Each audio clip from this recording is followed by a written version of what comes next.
Hey guys, welcome back to another episode of Making Moves. I'm here today with Miss Olivia O'Brien. Welcome to the show, girl. What camera do I look at? Whatever you want. Hey. You're slaying all the cams right now. Anyway, happy birthday. Thanks. I was just told Olivia it's her 24th year, and that was my favorite year ever. Randomly. I'm scared for it. I'm excited for you. Every year I'm just more scared. It's just going to go up. It's going to be a great year. It can only go up, really. Or actually, I'm not going to say that because I don't want to jinx myself. So how has the holiday season been for you? Good.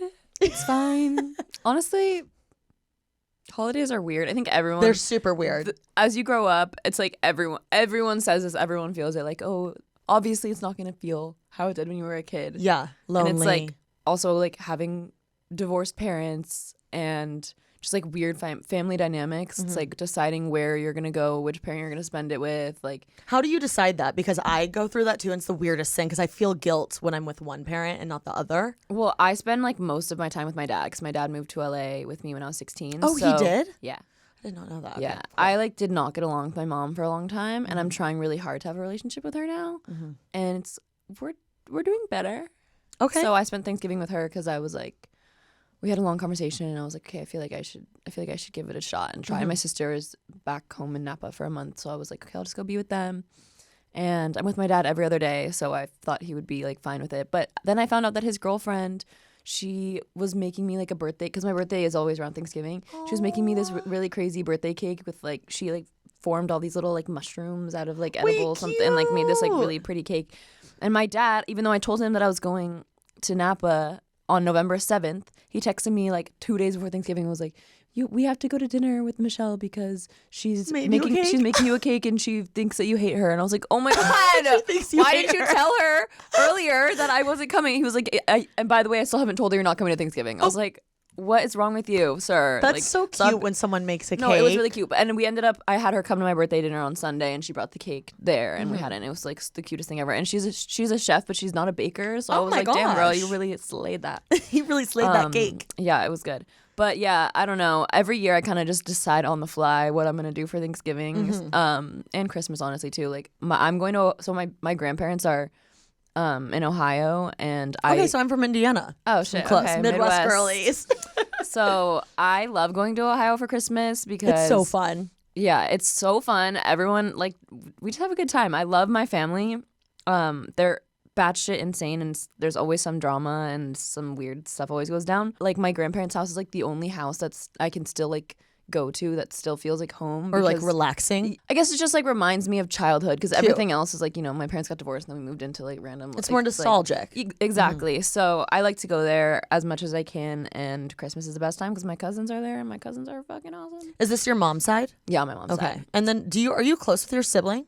Yeah, me and my sister like hated each other growing up. Not hated each other, but like everyone goes through sisters. That. Yeah, and my mom is so convinced that we like still don't like each other. Like, she's like, I just wish you guys would get along, and we're like best friends now. Like, I tell her everything. Like, I talk to her all the time. Is she older or younger? She's 2.5 years older than me. Okay, amazing. Yeah. But it's a weird dynamic because like I like started life while she was still like in school. Yeah. So I was like, I felt like I was like weirdly the older sister, but she's such an older sister in the way that like we'll constantly send each other TikToks of like the older sister. Cute. She's very stereotypical, like how she acts, but the dynamic we have is like kind of strange sometimes. Are you taller than her? I feel like I always see that. 6'2". Oh my God. She's 6'2", yeah. That is so tall.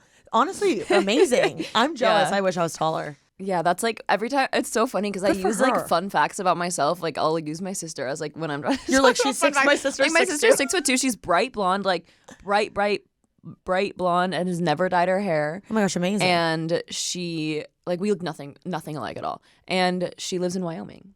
Oh my god! I'm like, we're like so opposite. She's like, literally Miley Stewart and you're Hannah Montana. Wow, that's incredible. Okay, well, I want to play a little game before we get into the fun stuff. We're just going to go through your fast favorites. So I'm going to say something and you can tell me your favorite out of these categories. Okay, so the first favorite category is favorite book. Either Normal People or Gone Girl or Daisy Jones and the Six. Okay, I was wondering if you would say Taylor Jenkins Reid. Taylor Jenkins Reid is my favorite. My favorite authors are Gillian Flynn, Taylor Jenkins Reid. Okay, you're one of the girlies that got me reading Taylor Jenkins Reid. Have you I'm so obsessed with her. Like I call it the Taylor Jenkins Reid cinematic universe because all of the books all mention all the other characters and they're all the eras. Yes. Oh my god. So Daisy Jones and the Six is your favorite though out of them? Yeah, I read it right before before the show came out. Yeah. And so I really like to read a book and then watch the show. Like, because when you're done with the book, you're like, ugh, like I want to be in. I still want to be in this world. Like, for sure. Reread it, you know what happens. So getting to like re-immerse yourself in the world and like compare it, like that was my favorite thing. Also with Normal People, Sally Rooney, like that was the best. What is that about? I've never even heard of that. They did a limited series, I think, on Hulu. Daisy Edgar Jones and Paul Mescal. It's really, really, really good. It's the best adaptation of a book I've ever seen. But it's about these like high school.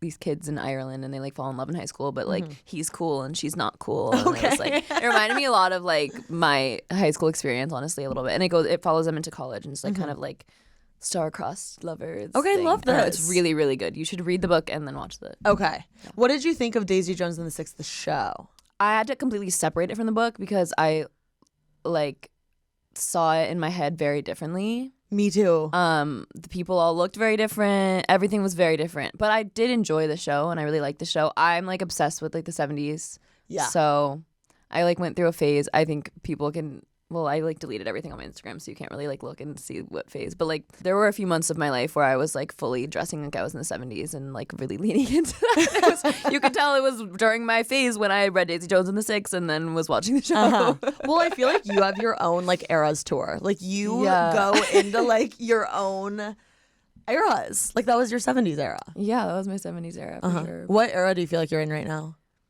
I don't really know.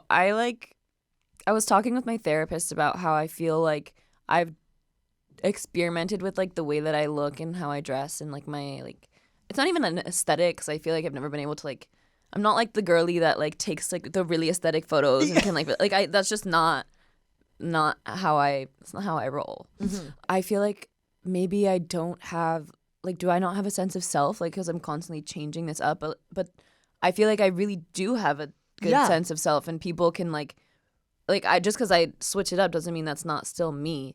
I don't know. I had this whole conversation with my therapist about it, and she was like, "Well, you just like you don't have to have like a thing. You can just do whatever you want at whatever time." I was like, "You're so right." So like sometimes I still dress like I'm from the 70s, and well, I feel like you're not afraid to experiment. A lot of people are afraid to take a risk, and from my POV, it feels like you aren't. Well, you know, I'm afraid of a lot of things, but not afraid to take a fashion risk. Yeah, I guess. I honestly attribute this to my anxiety a little bit. If I see something that I think is cool, I'm like, I need that right now. I need to buy that right now. And I go online and I like find the closest thing possible and I'll buy it. Or I'll buy like 5 of them in different colors. And then like I will end up like not wearing them because I'm like, why did I buy this random thing? I don't know. So I almost have like fashion anxiety. Like I see someone wearing something that's cute and I'm like, I must hop on this right now. That's and then hilarious. I buy the packages that show up to my house. I'm like, when did I order this at 3 a.m.? I do that sometimes. I impulsively shop at 3 a.m. It's bad. Anyway, okay. Favorite emoji? I always use the purple heart, but recently my favorite is the monkey that's like this. Cute. I thought you were gonna say the mushroom. I like the mushroom, but I don't like really use You're not like, hey, mushroom. Yeah, I'm not like, hey, girl, miss you, mushroom. Like, hey, how are you? Mushroom. Yeah, like I love mushrooms. I have a mushroom tattoo. Mm-hmm. My dad, like, anytime my dad finds out that I like something, like hence him having his girlfriend make the mushroom cake. Anytime my dad finds out that I like something, like anytime he goes on a trip, like if he sees something with that thing, he just really holds. He never lets anything go. So like. Mm-hmm. I will never live down like my love of mushrooms, just through my dad. Yeah, so cute. Okay, favorite restaurant in LA?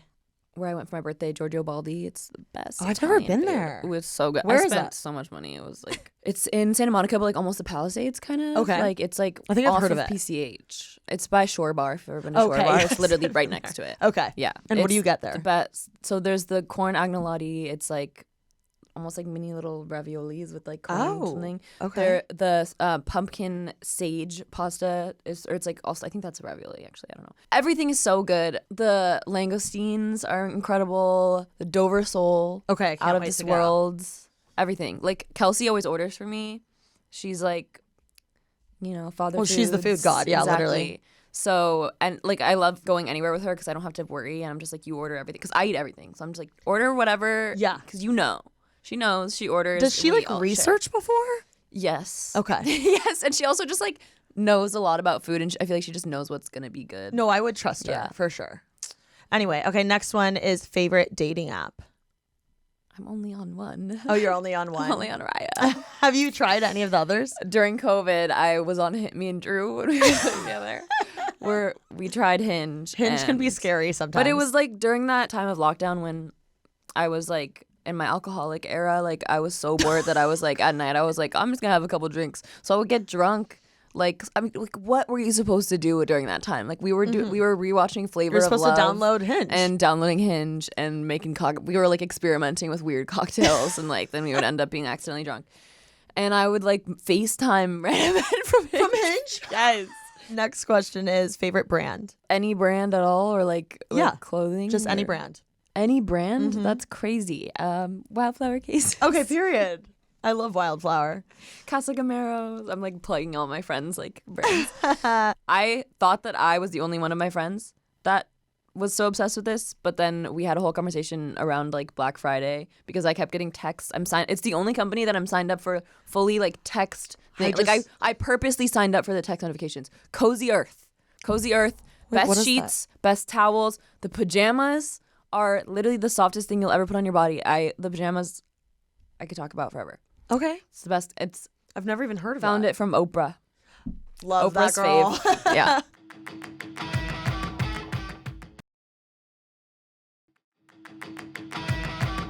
Okay, favorite movie? I have a list because I always forget. I used to always say Dirty Dancing, but I haven't watched it in a while. And then when I'm like on the fly, when people ask me, I say 10 Things I Hate About You and How to Lose a Guy in 10 Days. They both have 10 days. So, feels right. Oh, there's this movie. The only movie poster I have in my house. It's called Beyond the Valley of the Dolls. You know the movie Valley of the Dolls with Sharon Tate? That was no. Okay. So it was a movie that kind of flopped, honestly, in like the late 60s. And this guy, I think his name is Russ Meyer. He's the director. He made like almost like a parody of it. Okay. It was filmed in 1969, came out in 1970. And it's just like the most insane movie I've ever seen in my life. Like, it's like a comedy, drama, murder mystery. Wow. All in one. And it's like, just, I didn't realize they had that level of like, I don't know.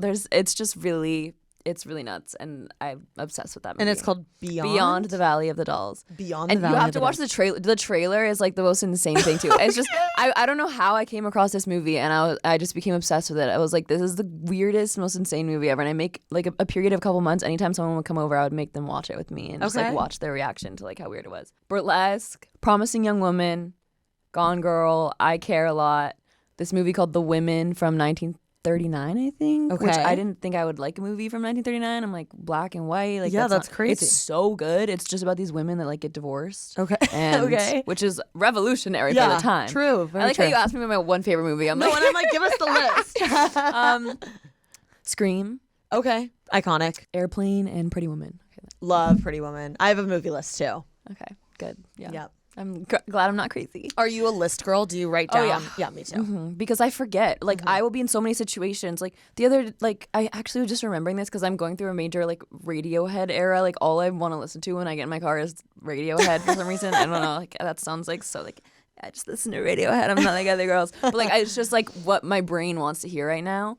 And so, like, I really like Radiohead. I have for a long time. And I was at a bar, and this guy told me that his like favorite band was Radiohead. And he was like, "What's your favorite Radiohead song?" And I was like, "Yeah, blank." So I only couldn't think of any Radiohead song except for "Creep," and I was like, "I'm not saying that." So I was like, I stood there for like 30 seconds, and I was like, karma police. Why does that always happen when someone asks you a so question bad. like your favorite? You Yeah. blank. I That always has to be forget like my a favorite. scientific thing, like why we do that. So that's I started making lists. I was like, Me too. it's my favorites. So if anyone's got any questions, I have a list ready to go. Like, Got hold it. on. Oh, you want to know my favorite something? Yeah, Just gotta pull you it gotta up. go. You gotta go in. Okay, I'd be last forgetting. two. Favorite person to FaceTime. My friend Mac, the one that lives in London that I went to. Okay. Because that's pretty much our whole friendship at this point, unless I'm going to visit him. He rarely comes visit me. How did It's you guys always meet? Monday. Through Mr. Logan Paul. Oh, Yeah. amazing. Mm-hmm. Cool. And then favorite habit in your routine. My night routine, my day routine, my morning routine. Whatever, any girl. Like your routine. favorite habit. I mean, I do have a very intense skincare routine because I used to have a really bad acne. We have incredible skin. Thank you. I spend a lot of money on it. It's like really embarrassing. I had really bad skin. It was like one of my biggest insecurities for a long time. So I was like, I'm never going back there. I feel like that is one of the hardest things Mm-hmm. ever as far as like insecurity. Like that really hit me, acne. Yeah. And I have OCD, and one of my symptoms, it's way more under control now.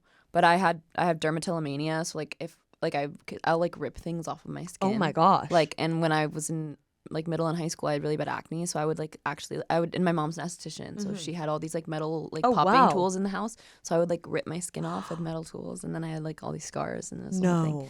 What do you So feel fun. like changed your skin the most or helped it the most? Getting facials every 3 to 4 weeks. Okay. It's like I have to, and just like literally, if I don't do my skincare routine, I will get it's even if I have a small one. Like I got my birthday pimple. I always say that like I get a giant pimple right before any big important thing. Same. So it's gone down now, but I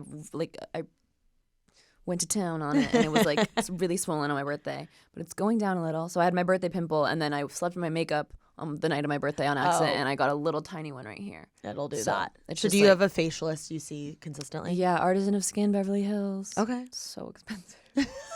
That Love does you, sound though. expensive. Love you guys. It does sound expensive. I've been going there for a few years, and it's like the best thing ever. So yeah, I guess my skincare routine is my favorite part of my routine. Yeah. I love a skincare moment for sure. Okay, so obviously your song went crazy when you were 16. Is that correct?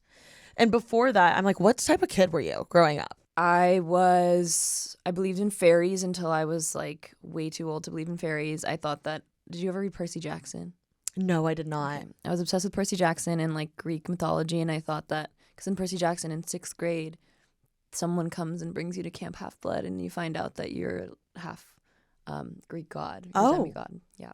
So I thought that was gonna happen to me. Okay. And then when 6th grade came and passed, I was like, oh, maybe this isn't real. Isn't it. Maybe it's not real. And I would walk around my yard with a plastic sword, pretending to fight off monsters. And You were really getting after it as a child. yeah, I was weird. Me and my sister also would dress up as like Little House on the Prairie. Like we had like bonnets.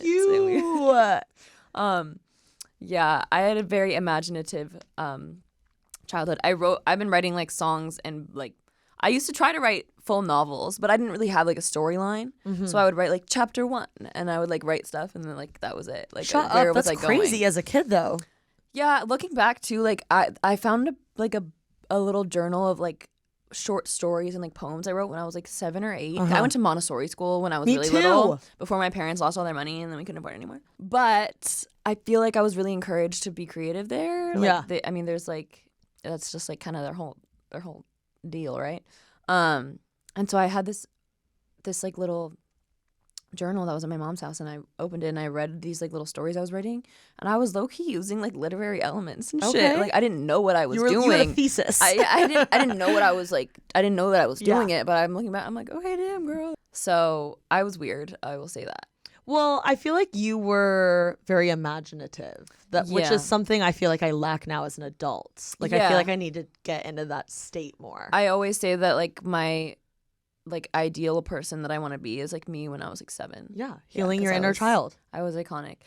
I did Montessori through 2nd grade from like toddlers, which is like literally when you're like 3, all the way to 2nd grade, and then I had to leave and went to a Catholic school.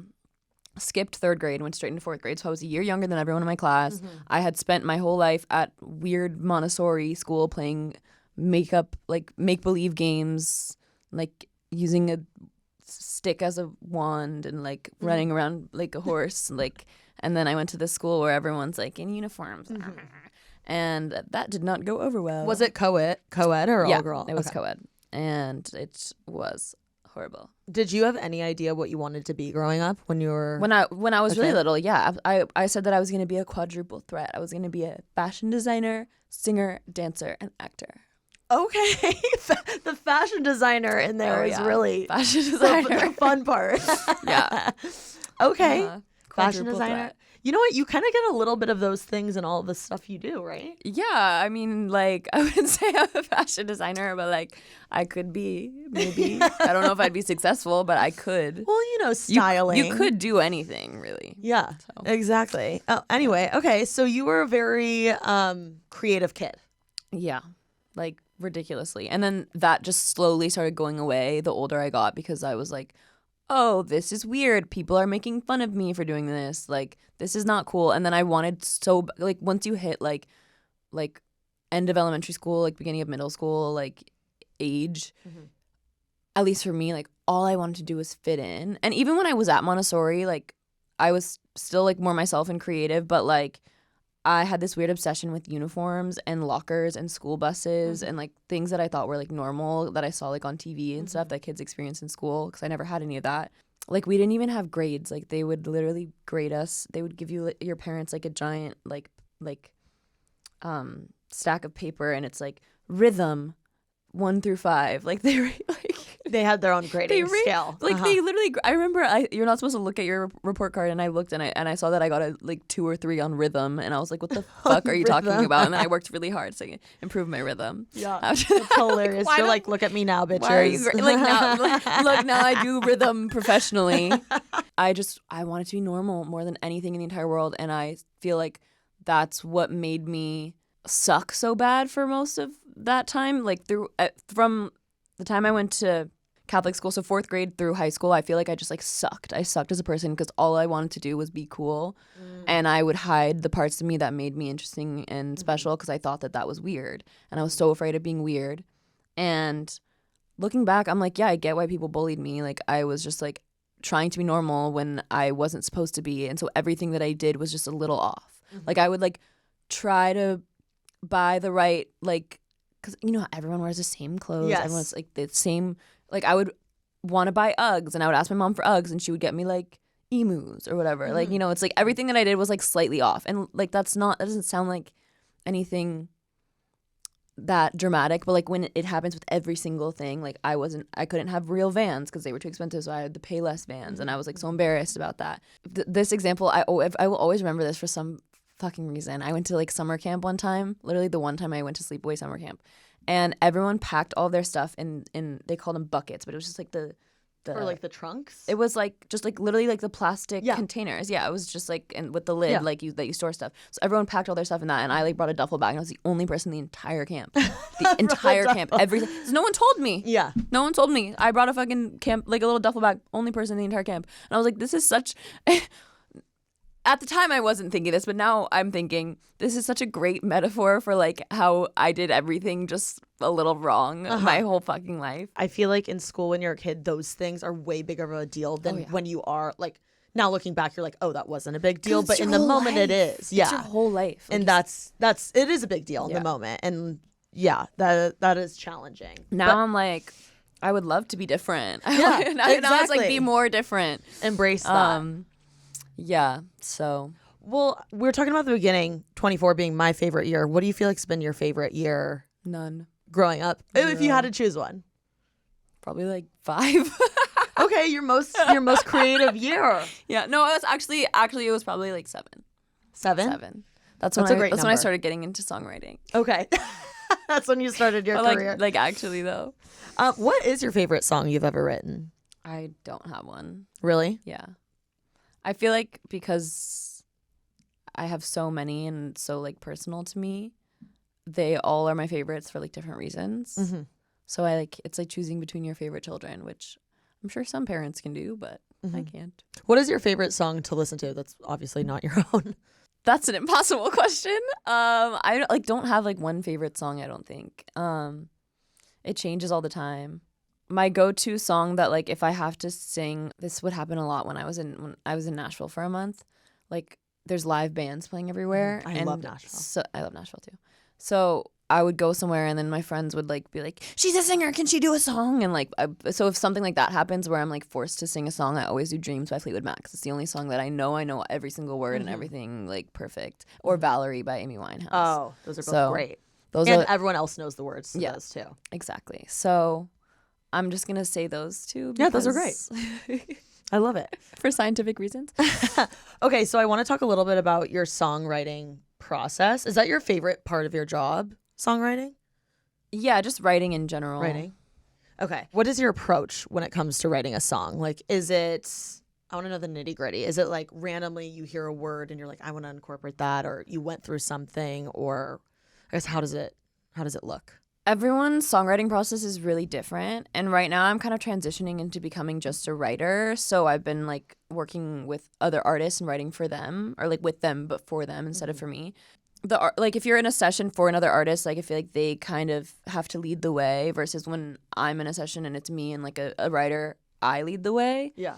So it's been interesting kind of seeing how everyone works. And I mean, I've already seen like how different writers work, but it's just like there's a whole new dynamic with artists. If it's for me, it's just like I have something I'm going through and something I want to say, and like it's really hard to plan when to be creative. Like totally. I think that's the hardest part.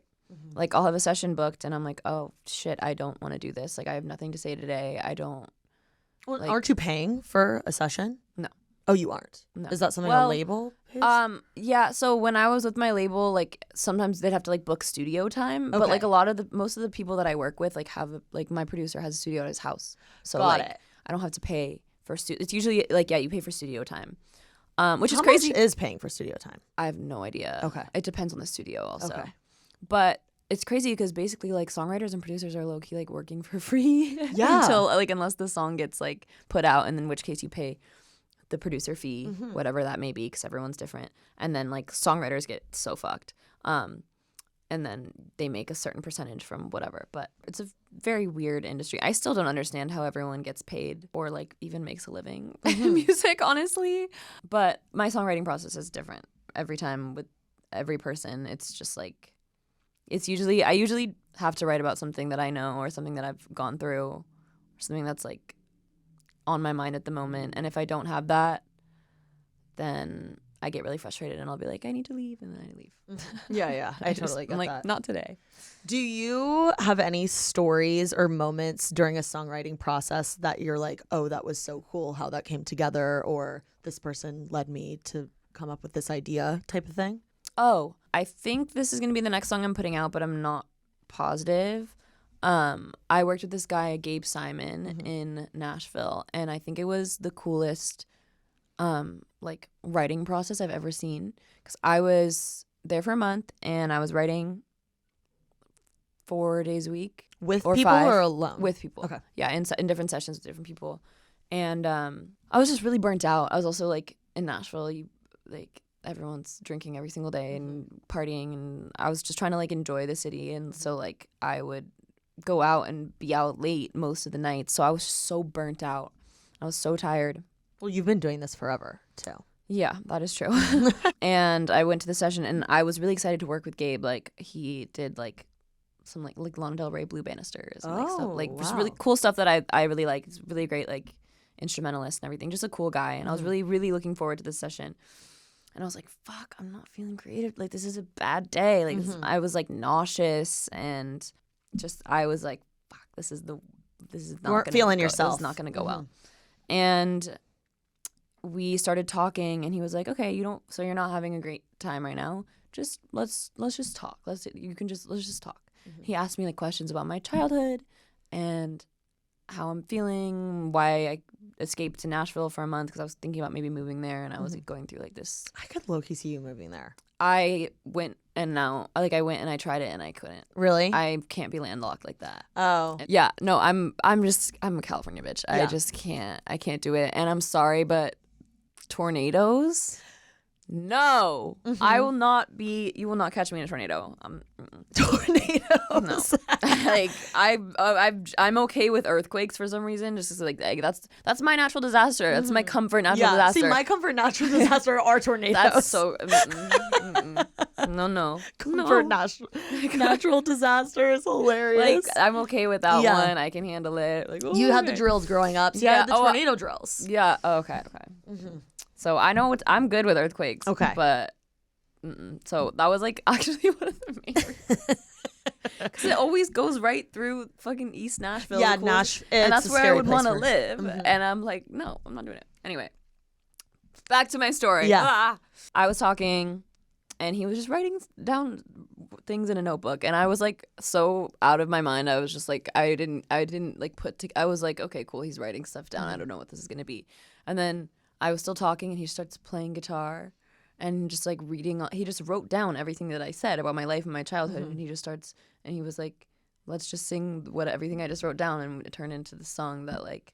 And it's not out yet? No. Oh my gosh, that is crazy. I can't wait to hear it. It starts off with the lyric is, I had an existential crisis at 5 in a Jack and Jill bathroom. I learned to survive. Because I was telling him that when I was a kid, my first existential crisis, like I vividly remember, like I was 5 years old and I looked down at my hands and I was like, oh my God, like I'm a human being, like I'm a person, and like I had like a, you know, one of those, which is so funny because every like 30-year-old man like does mushrooms one time and is like, no, like I looked in the mirror and I realized like I was a person and we're all just like on this floating rock, and then you're like, literally, yeah, like no, I realized that when I was like a young child, and they're like, no, I don't think you understand the complexity of this thought that I had. I'm like, no, I think I fucking do, and I think every girl has thought that already, like at a this young is very age. true. No, it's like too real, and like, yeah.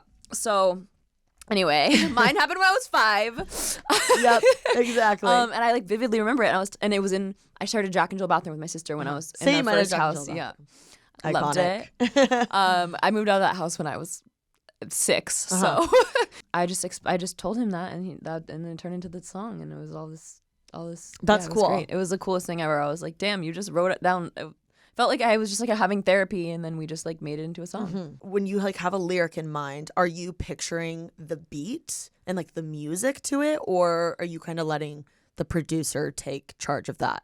It really depends, because sometimes I'll write completely on my own. Like I'm not like an incredible instrumentalist by any means. Like I can play, like I wrote I Hate You, I Love You on piano, and like I wrote like I have a song called Almost in Love. Like I wrote the guitar for that, but I didn't like play it in. And like I intermittently go to guitar lessons. Like I'm back in them right now. Oh my gosh, like, amazing. I can play. I have some demos on my SoundCloud of things that I recorded, and it's me playing guitar, but it's like I couldn't tell you what I played. Like I'll play it and figure it out, and then like forget what it was. Like so sometimes I will write something just on guitar or on piano at home, and then bring it into a session, and then like kind of have a vision and tell them what I want, or like bring in like a reference song, like oh, I want to make a song that sounds like has like this slide guitar from this song, or like more of like a jazzy, like some jazzy chords, or like whatever. Like I'll have like sometimes I'll hear a song and be really inspired by it. Yeah, you're like, I love the sound of this. Yeah, I love the tone of this guitar. I love maybe let's do like this kind of drums. So, but it's sometimes I'll have nothing, and I'm like let's just figure it out. And sometimes producers will have like a full beat made. That's like how when I first started out, that was more so kind of how I worked. Like people would play me like beats that they had, and I would just be like, oh, this one, and then I would write lyrics. Yeah. Now I think it's more of a collaborative effort, because I'm kind of going back to my roots of like how I started, which is I just love organic instruments, and like that. I feel like that's kind of all I really listen to now. I love guitar. So like almost everything is guitar. Yeah, we kind of build it up. We'll start with a guitar thing, and then add some keys, and then add. And just, I mean, like, that is mind fucking boggling to me. Like the putting the lyrics to beats and stuff. Like coming up with the music part is just something in my brain I do not have. I was not gifted with that. Honestly, like kind of me neither. It's I had to figure that one out. Like I'm way more of a words person than anything. And like again, when I was first starting out, like I had like a lot of the writers that I was getting paired with, I was like, please, like people that are good at melodies, because like my melodies are very simple. Like, I'll just write words of like whatever I'm feeling. I'll write like poems and shit like that, and then I'll just like try to sing the poem into a song. And sometimes simple melodies are great, because it's like that's what first comes to your mind, so that might be the catchiest thing. And sometimes that's all you need, but sometimes you want a little extra sauce. Yeah. People that are good at like harmonies, like I'm not the best at harmonies, so it's nice. Like I like to work with people that are very, very musically inclined, because I don't naturally have that. I'm working on it, and I'm starting to get a better grasp on it. And I know what I like now. Are you the type of person or writer where you're out and about and you hear someone like say a saying or say a word and you're like, I gotta write that down? Absolutely. Yeah. Yeah. Are you constantly writing shit down in your notes? Yeah, always. Every song I've ever written has been in my notes app. So like it's like back to like 2016. So it's all in there.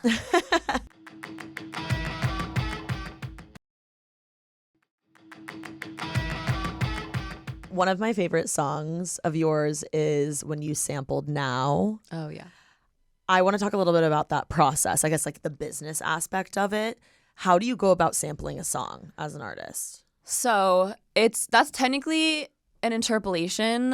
Okay. What's the difference? I think I honestly might even be wrong about this, but Forgive I'm pretty me for sure. not knowing. No, it's like it's like it might even be like a type of sample technically. Okay. But sampling is typically, I think, like when you take like an actual soundbite of the song and you can like speed it up or Okay. and you like use that, or like you use the beat and then write something else over it. But an interpolation is when you like take something and you like sing it yourself, or you like change a little bit. So like I changed the words obviously, and it wasn't like Akon's voice, it was me. No way.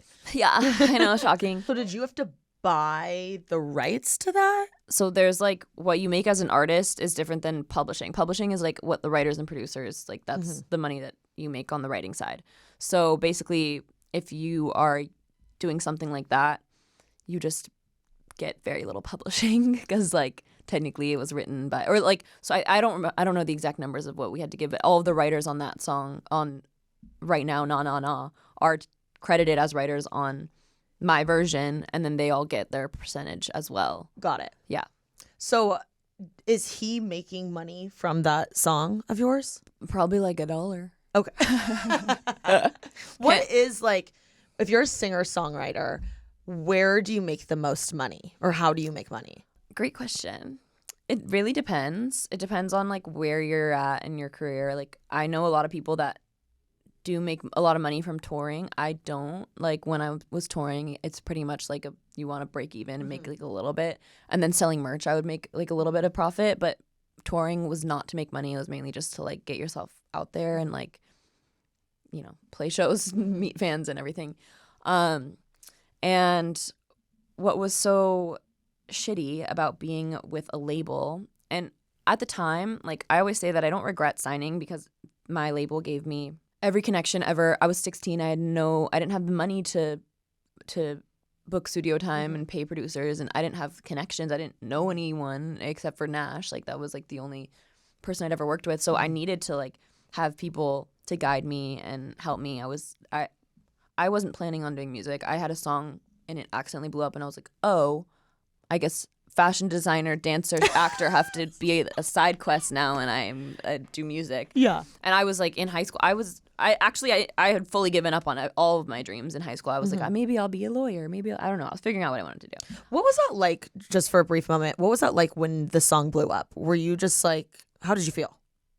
Embarrassed. Really? Yeah, because everyone in my school was so mean. Like About it? Yeah. Well, I was like, they were already mean, but it went from so you're like, this is familiar territory. Yeah.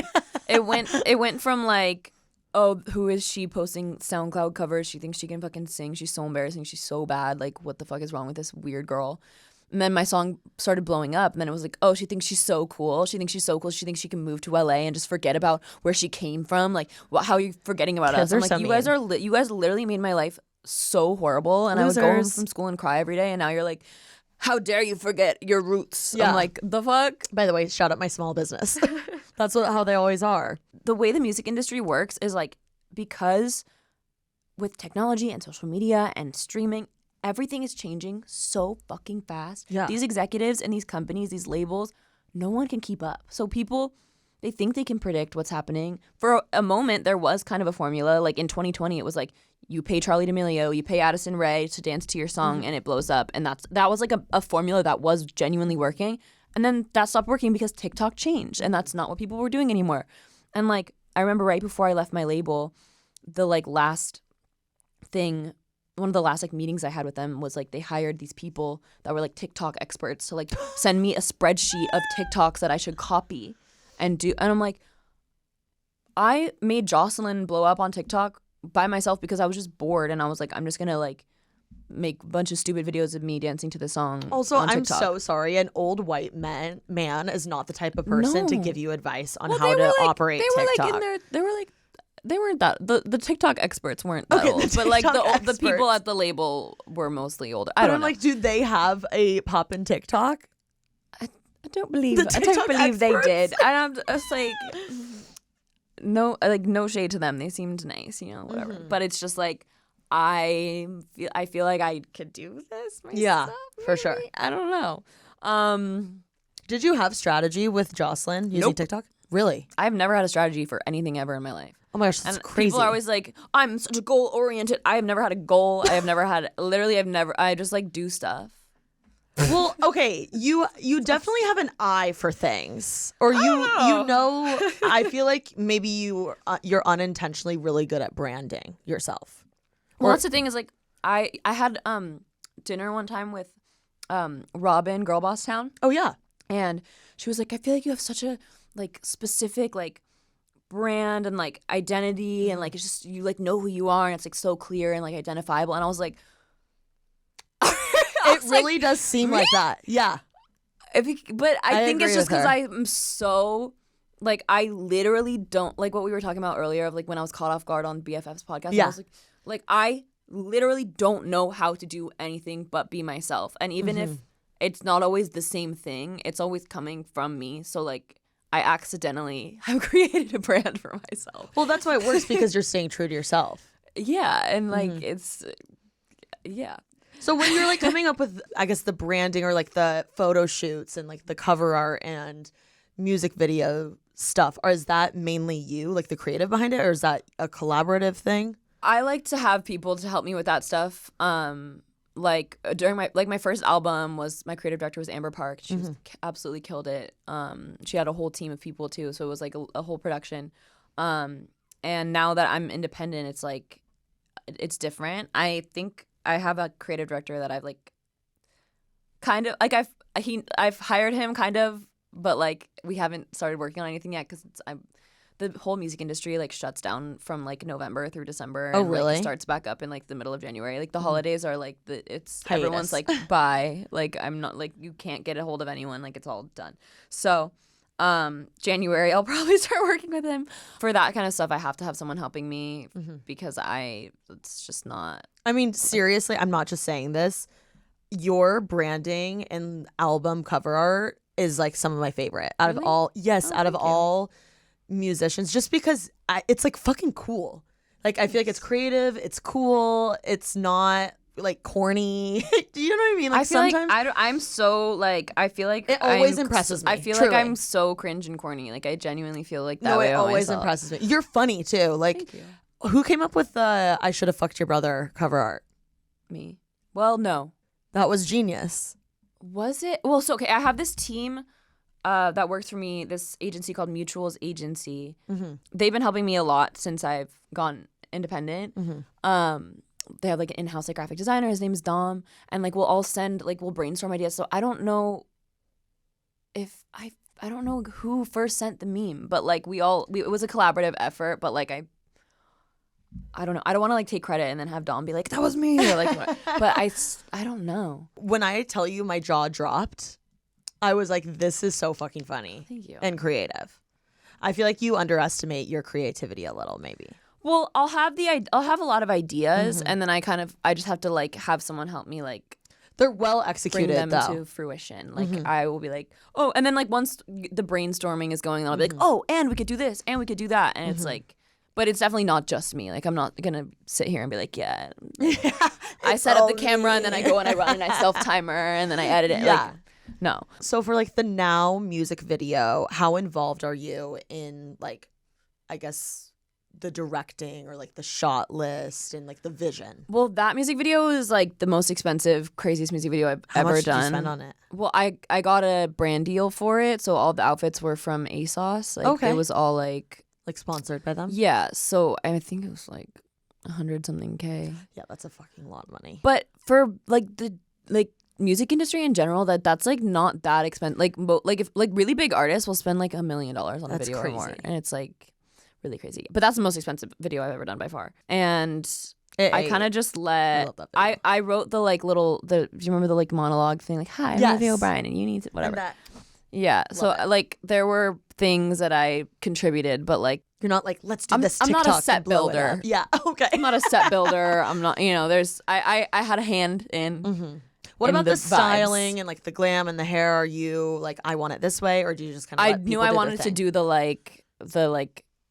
Christina Aguilera like black black extensions with the blonde, and then I wanted to do the pink, and then we wanted to like it's like a kind of a collaborative thing all the time. Like there's always someone helping me, but I'm never like just do whatever.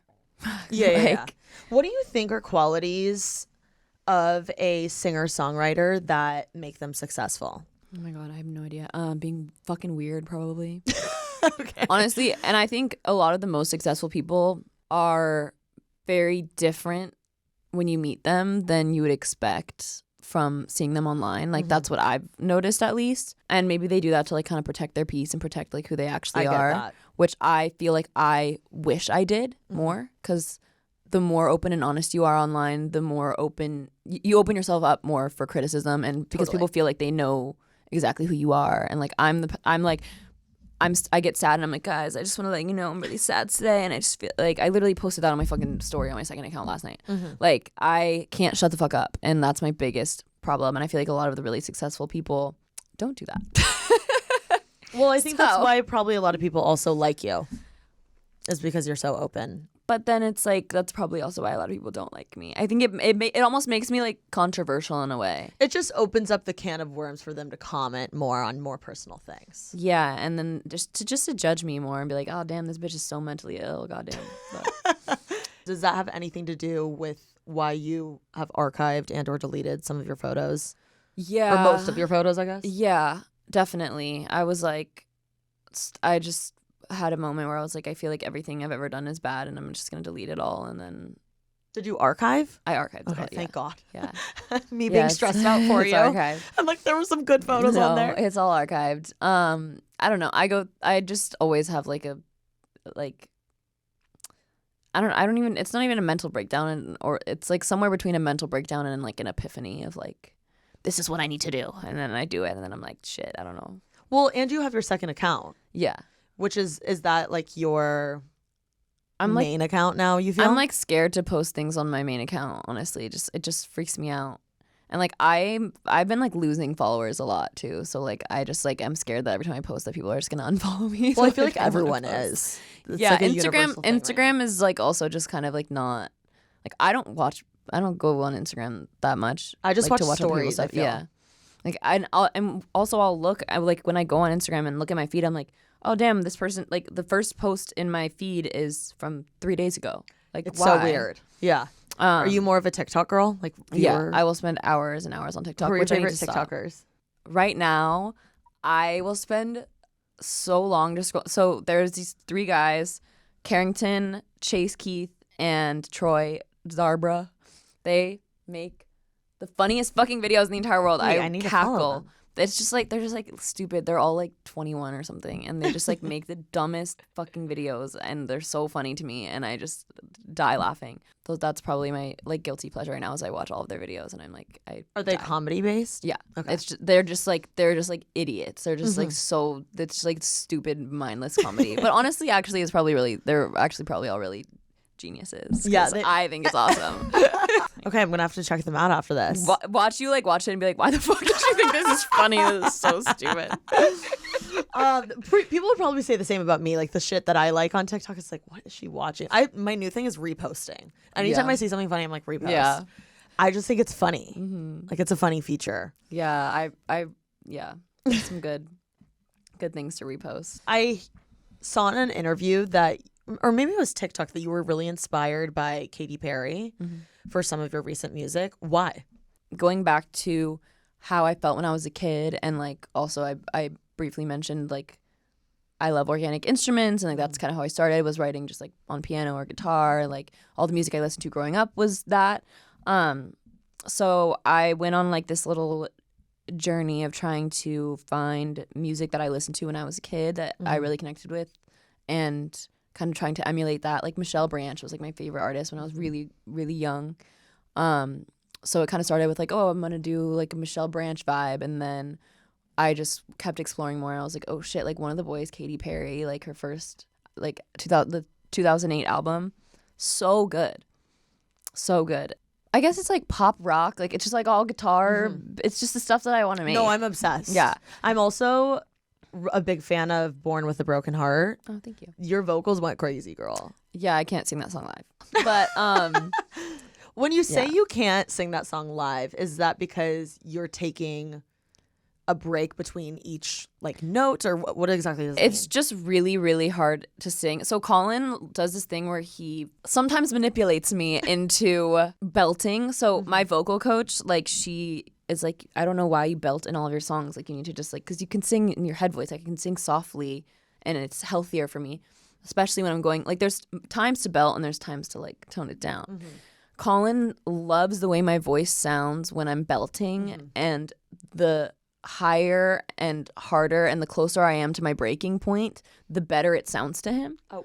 So I'll be like, I literally can't hit that note. And he's like, okay, lay down on the ground, lay down on the floor, sing it while laying on the floor, stand up, now sing it, do that, sing it while smiling. He does like all these like things, and then I'll like do it, and because we're doing multiple takes. So like I'll get one really good take, but that's not happening on stage. Like, Yeah, you don't have like 300 takes. No. Yeah. So it's at the highest point of my voice. I'm belting. So in a show, like I'm singing a bunch of songs, and I have to keep my shit together. I have to be able to sing the whole set, especially like if I was on tour, like I can't every even single imagine. night. So I'm a little worried of, because all the songs I've been making, not all the songs I've been making with him, but like most of them are like me belting. What's the most challenging thing about singing live? It's just like scary. It's like, it's scary. It depends, because like there's things that are hard about touring versus like just like playing a random one-off show.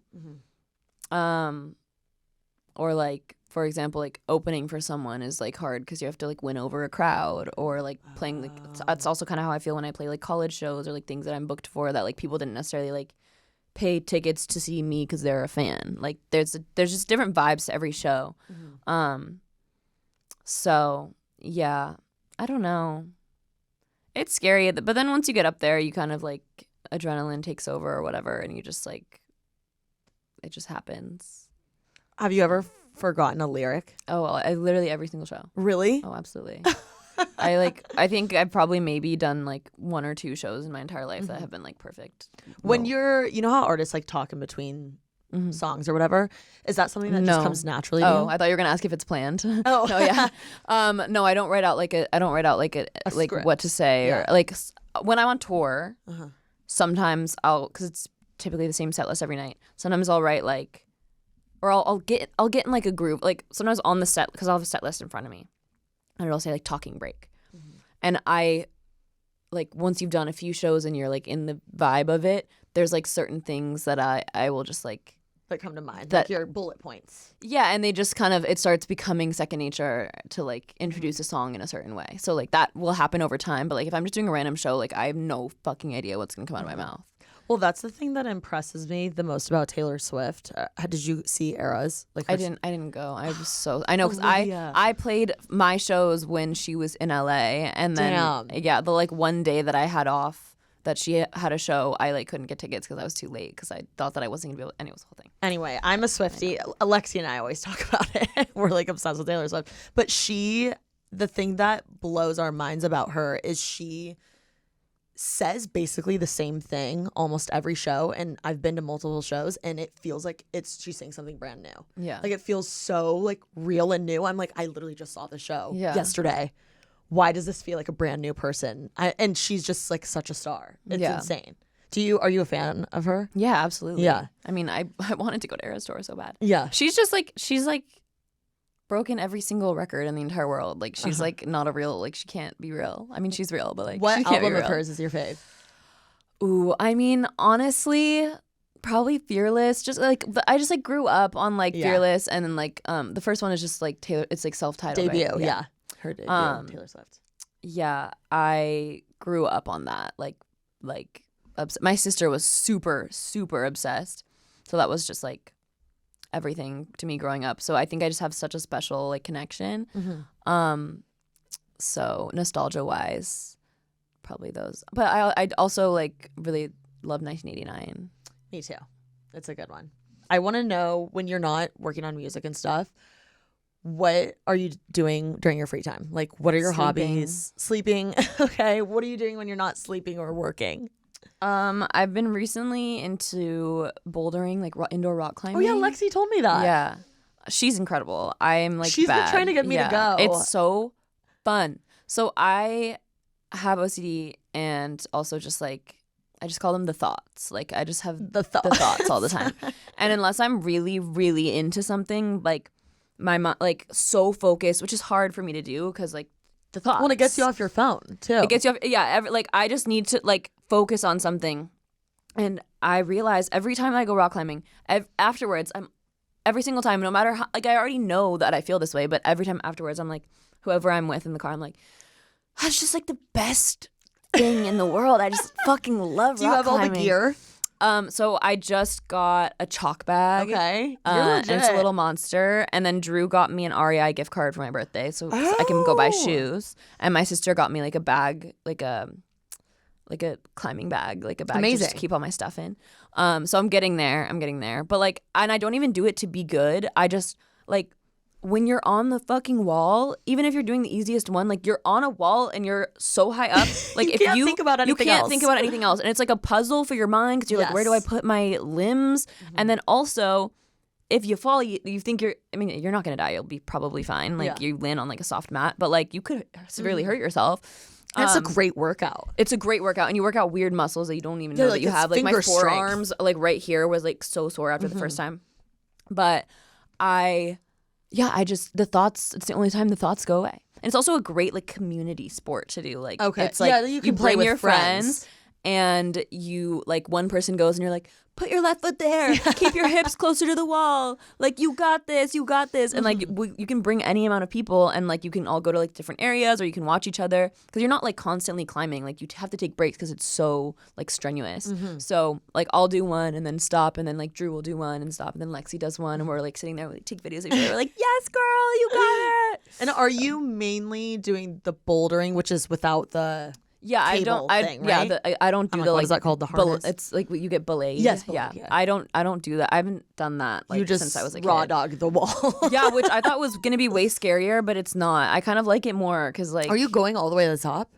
Yeah, but like, there's impressive. Like there's some of them you have to go all the way to the top and you like touch it, and that's the finish, or like there will be ones that say like finish, and it's like you just have to touch the last thing, but it's always pretty high. And there's one part, I forget what it's called, where you go and you climb all the way over, and then you have to walk down the stairs on the back. Oh my God. You have to like pull your body over. Well, what's crazy are when people actually do that in real life, like in nature. They rock climb. My sister does that. She like will like sleep on the fucking mountain. No, that's insane. On the cliff. They're like rock climbing on actual like, the like little like fucking hammocks, and you like what are those called?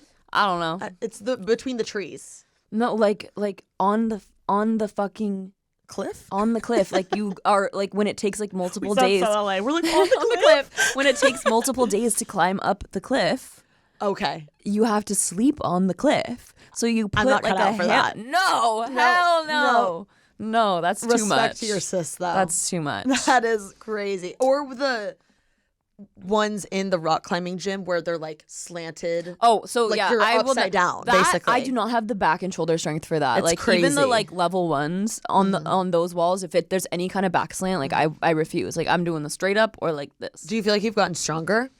I actually haven't been in a like couple weeks because I was traveling and everything, and it's so hard for me to get back into the flow of literally anything. So my friend Josh called me last night, and I'm like going through a weird mental time right now, and I was like telling him about it. He was like, well, I'm forcing you to go climbing tomorrow, so yeah, you should. I'm probably gonna go climbing today. Maybe I'll see you in a couple of climbing times or in a few weeks. I swear Lexi's it's so been trying fun. to get me to go. I swear it's so fun. I never thought that I was gonna be into it, and I didn't. And I was like, wait, this is you're a climber girl. Fun. It's so fun. The place we go is like so cool. They have like a queer climbing night, and there's like everyone that works there is like just so nice and chill, and like people that are rock climbing next to you, like they'll do like one that you couldn't get, and you're like, how did you do that? Like, what's the trick? And they'll like that's crazy. There's such a sense of like community, and it's so welcoming. You just feel like everyone is welcome, and just beautiful. Well, I've been loving pickleball lately. Everyone is obsessed with pickleball, and I've never played. Okay, I'll text you to come sometime. Absolutely.